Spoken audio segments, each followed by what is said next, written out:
a.m. last night, causing significant damage. Huyu mwenye ndoa alikuwa amesizia.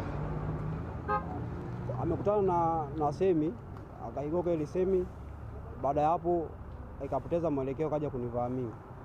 Mwisho wa siku nikadondoka, nikaenda polini. Inaonekana huyu mwenye ndoa alikuwa amesizia kidogo, akawa akaigonga gari ambayo ilikuwa inatoka Dar es Salaam kwenda kuelekea Mikumi. Baada ya kuigonga ile gari, akawa amepata mnyumbo, akaenda akaingia upande wa pili wa barabara, akaigonga tena.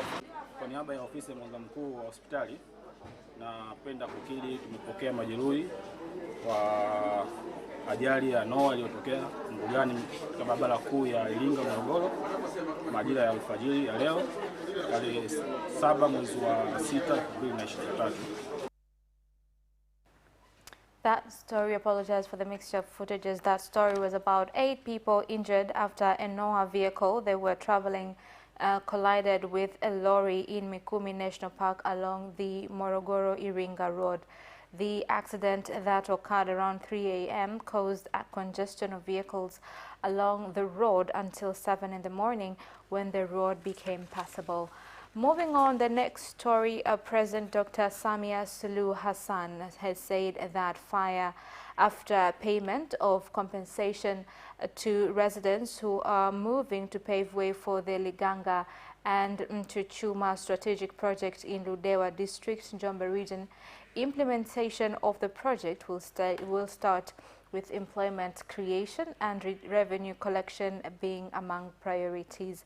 Now, the president made the statement when addressing residents via phone during an occasion to launch the 15.4 billion shillings compensation payment program to benefit 1,142 residents.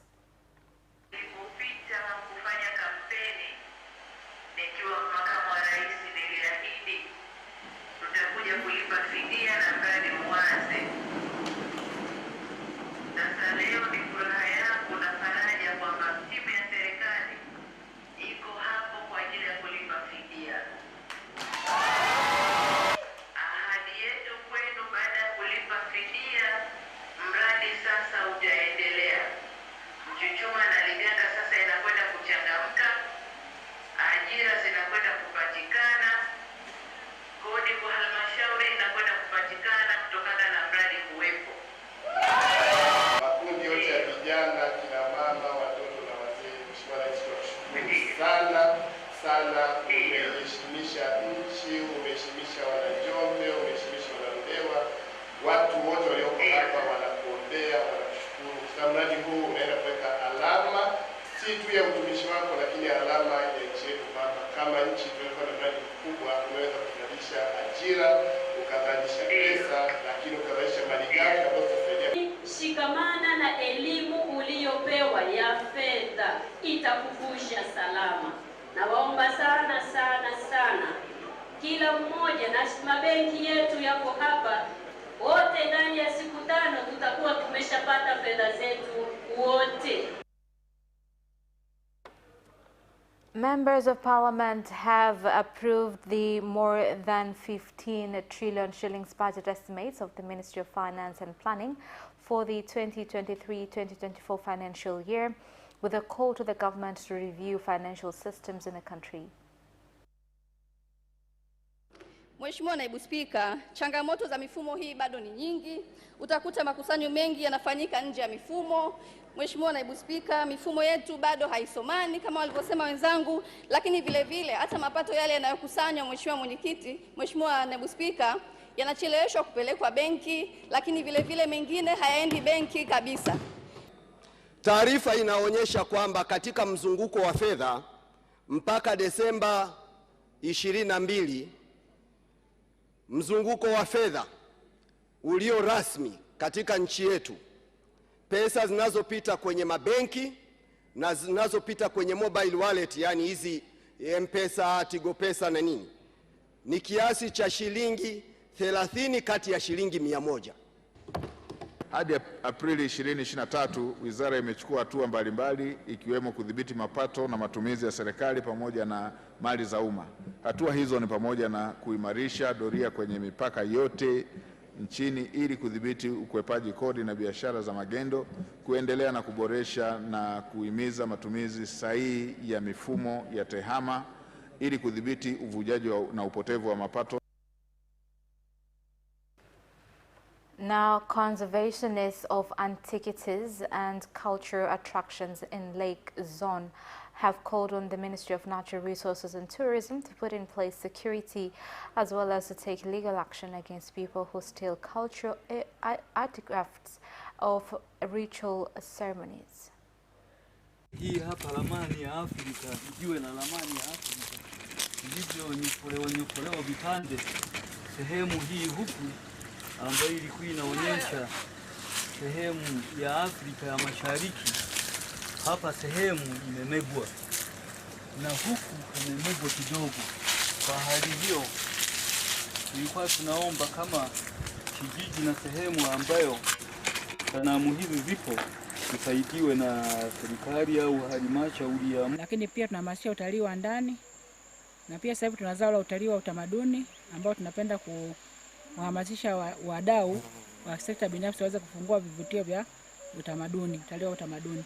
Tunafurahi kwamba leo tulikuwa hapa Geita, tumetembelea baadhi ya vivutio ambavyo ni vichache vya halmashauri ya wilaya ya Geita, na tuko katika mikakati pia kuibua vivutio vipya. Kwa hiyo kuna vivutio vipya na vingi ili watu waweze kupata uchaguzi au choice ya kwenda vivutio mbalimbali. Tumeweza kupitia baadhi ya vivutio vya halmashauri ya mji wa Geita. Na lengo la kupitia vivutio hivyo ni kuvitangaza ili viweze kuvutia, kupata watalii wa ndani na watalii wa nje, lakini pia kuweza kuibua fursa ambazo wanaweza wakazipata wana Geita kwa ujumla. Tutapata tour guide, waongoza. The government in Coast Region has directed more than 5,000 people who have invaded the Zanzibar ranch in Bagamoyo to immediately vacate the area and hand it over to Tanzania Forest Services, TFS. Now, the directive was given by the Regional Commissioner of Coast Region, Abubakar Kunenge, during an inspection tour of Sadani and Razaba in Bagamoyo Historic Town. Haya mashamba matatu ndio yanaofanya eneo la shamba hili la Razaba.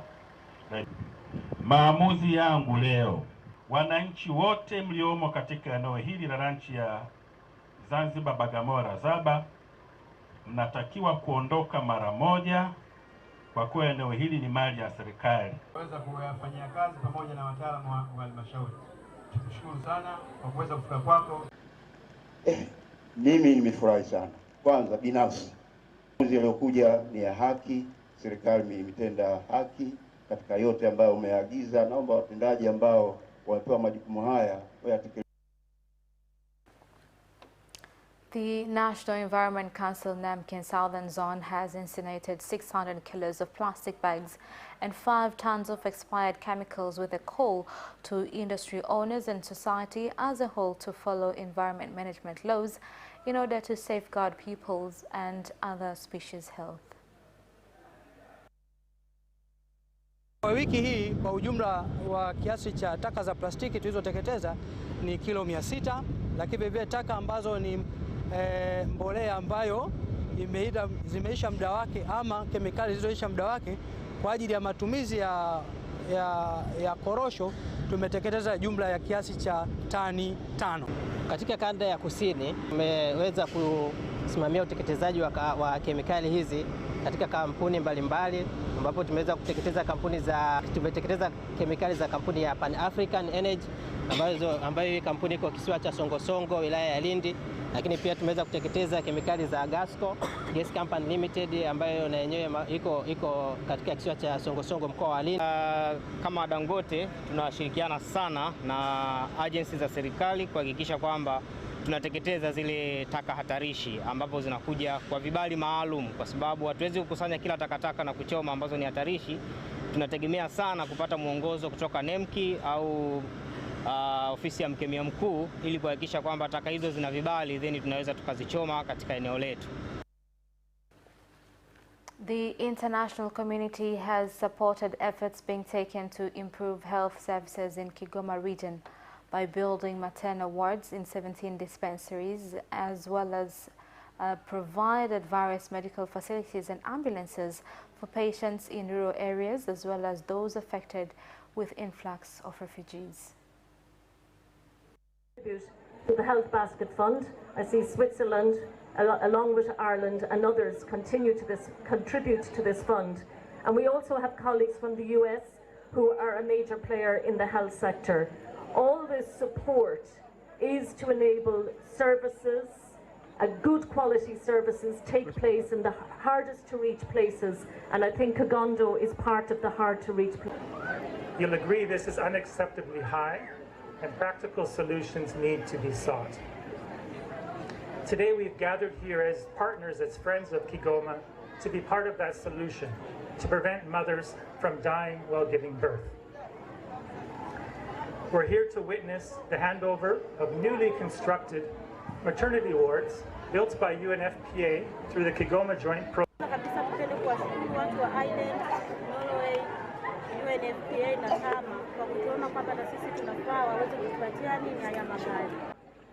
Wanawake wajawazito sasa wanaweza kupata huduma bora bila ya kuhitajika kusafiri kwa muda mrefu katika kuzifikia. Wodi hii ya wazazi itaokoa maisha ya kina mama na watoto na itapunguza vifo vinavyoepukika vya kina mama. The government, through the TB and Leprosy Department at Tunduru District Hospital in Ruvuma region, is implementing a campaign against traditional healers who hide and prevent TB patients from using conventional medicine to treat the disease. Tuna mgonjwa wa TB ambaye anatibia mapafu, ambaye amegundulika na inatakiwa aanze dawa, lakini wewe umemzuia huko. Sasa huyo mgonjwa mwenye tibia mapafu ana hatari kubwa sana kuambukiza watu wengine ambao anashinda nao kila siku. Ni mwanafunzi, nimetokea tu huko, manake kama mwezi wa 7 napewa itikadi zote za kazi. Maki sasa nimetoka tu chuo nifanye interview ya kazi. Japokuwa sijaenda kwa mwenyekiti wa kitongoji, sijaenda kwa mtendaji. Kwa hiyo baada ya kuona hospitali haitoshelezi ndio kuhamia huku. Nikashika practical kazi, naifanya kazi hii. And that is the end of national news. International news follows up next.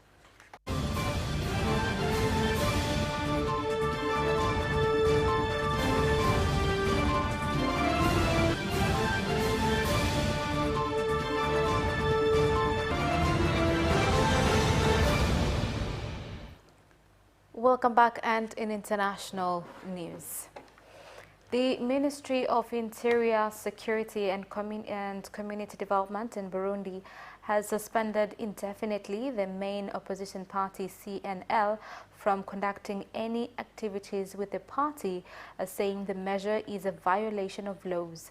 The Minister of Interior, Security and Community Development, Martin Niteretse, says that the decision aims to ensure peace and stability in the country prevails.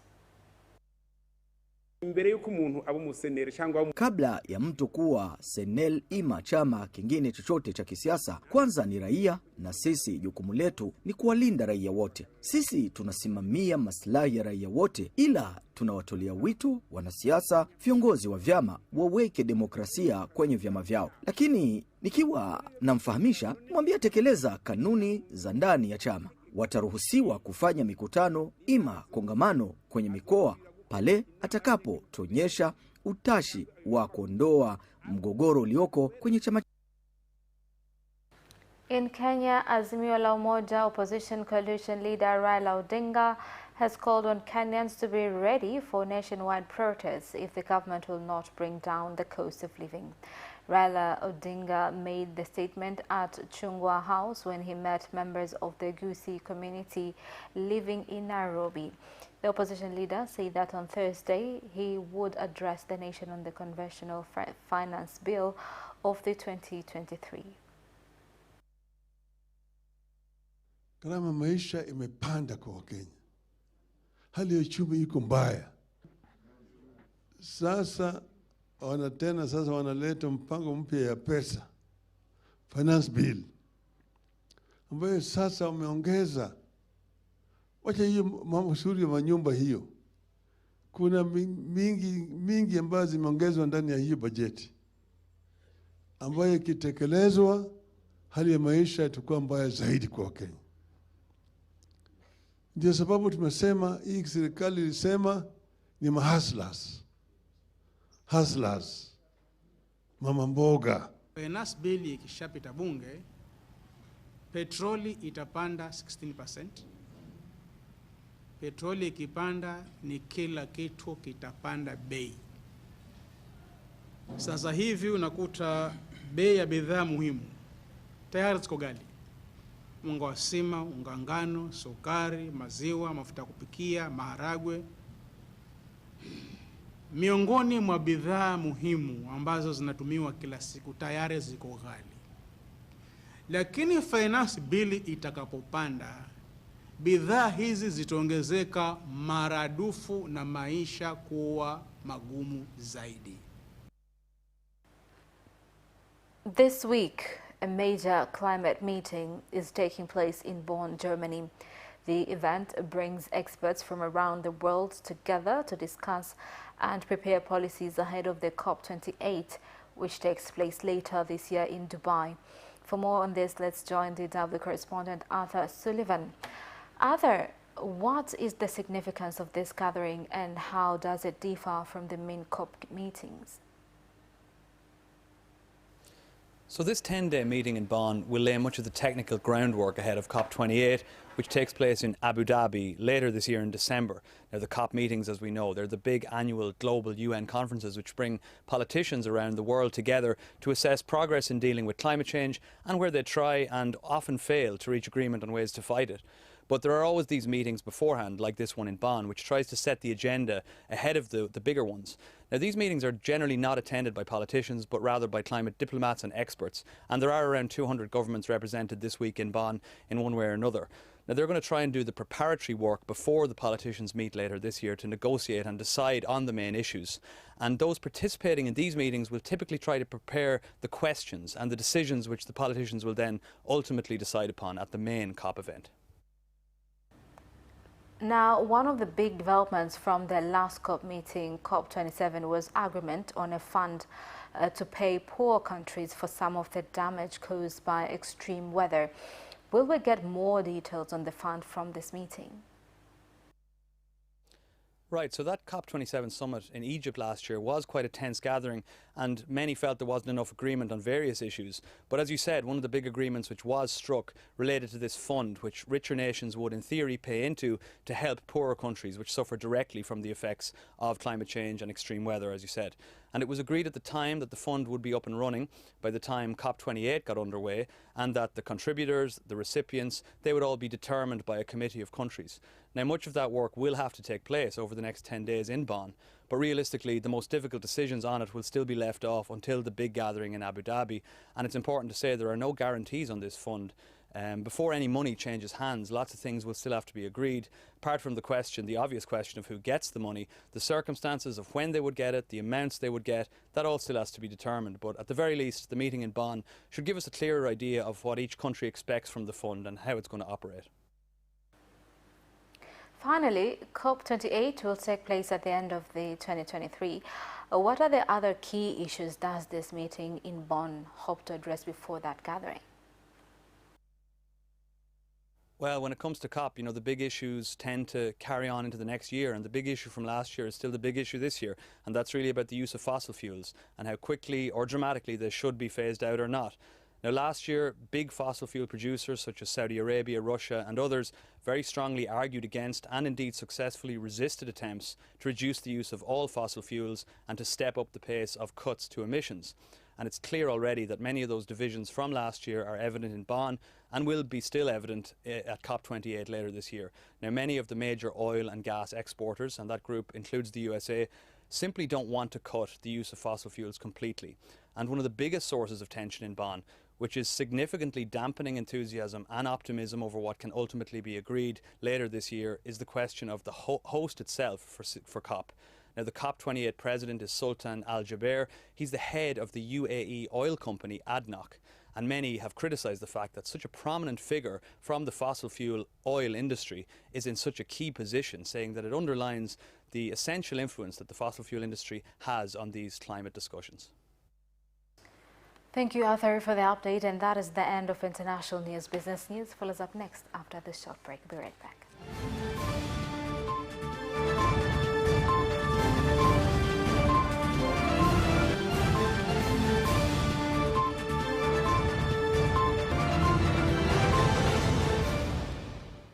Welcome back, and in business news tonight, price inflation for various food and products in Zanzibar during the month of May dropped from 11 to 9.8%, with the Statistics Department saying that they expect inflation will continue to decline in the coming months. 2023 umefikia 9.58 ikilinganishwa na 11.52 ambayo tuliripoti katika mwezi uliopita, mwezi wa Aprili 2023. Farisi za bei za bidhaa za chakula kwa mwezi wa Mei zimeongezeka na kufikia 111.14 kutoka 101.46 ambayo iliripotiwa katika mwezi wa Mei 2020. Supply imekuwa na phenomena ya kupungua kwa sasa hivi. It is sometimes inapanda, sometimes inashuka. Lakini where it concerns usafiri, shida iko pale kwamba bado hatuja normalize. Tukinormalize by 2024, I'm sure hata ile usafirishaji wa vyakula ita return to the. Now, traders in the country, as well as those from the Democratic Republic of Congo, transporting goods to various countries through the port of Kabwe in Nkasi district, Rukwa region, have called on the government to improve handling infrastructure such as machines for loading and offloading of containers in order to increase the port's efficiency. Vitendea kazi vya bandarini, hii gati inafanya kazi kubwa. Watuletee vitendea kazi vizuri ambavyo watu wafanye kazi vizuri. Kwa mfano vitu vya kunyanyua container, kwa sababu hatujui mbeleni hapa kuna kuja nini. Watu wengi wanaitizama bandari ya Kabwe. Nisema kuna baadhi ya vifaa kama hivyo mnavyoona wanatengeneza mzani pale, kwa sababu ndio ilikuwa natupa kidogo changamoto kufuatana na unaweza kukawa utofauti wa maelezo kuhusiana na mzigo uzito wake. And the 14th Tanzania National Business Council TNBC meeting on a conducive business environment for a stable and participatory economy is expected to be led by President Dr. Samia Suluhu Hassan, where among other issues it will review implementation of the plan aimed at improving the business climate in the country. And that is the end of business news. Sports news follows up shortly.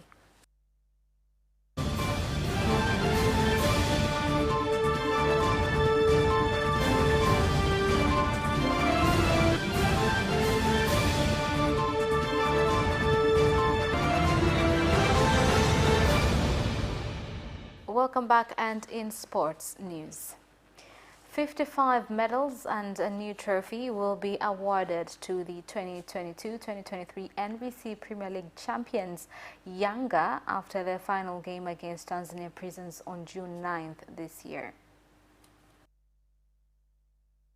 Benki ya NBC kipekee kabisa inapenda kushukuru balozi wa Tanzania nchini Afrika Kusini ambao chini ya Jenerali Milanzi, balozi wa Tanzania pale Afrika Kusini, ambaye kwa kiasi kikubwa amehusika na ubalozi huo kufanikisha kupatikana kombe hili na kulifikisha nchini. Naamini kwa jinsi ambavyo ligi yetu ambapo ninashika nafasi ya 5, yani ligi bora Afrika, kwa maana hiyo mdhamini mkuu akaona basi ni vizuri na lile kombe liendane na hadhi ya kuwa watano bora katika bara la Afrika. Kwa hiyo sitakuwa na maneno mengi sana kwa niaba ya shirikisho kama nilivyokuwa nimesema hapo awali. Sisi tunapenda kuwashukuru sana wadau wetu. The Geita Gold FC head coach Fred Felix Minziro says club management should trust local coaches as they are just as capable of performing and getting good results as foreign coaches. In another story, the NBC Premier League contest has shifted to the Golden Boot, with fans debating who can win the boot following Saido Ntabazonkiza's 5 goals scored yesterday when Simba Sports Club played Police Tanzania, and now he sits second, 1 goal behind Fiston Mayele with 1 game remaining. And that sports item ends our news bulletin for tonight. My name is Khadija Zimbwe. Thank you for watching and good night.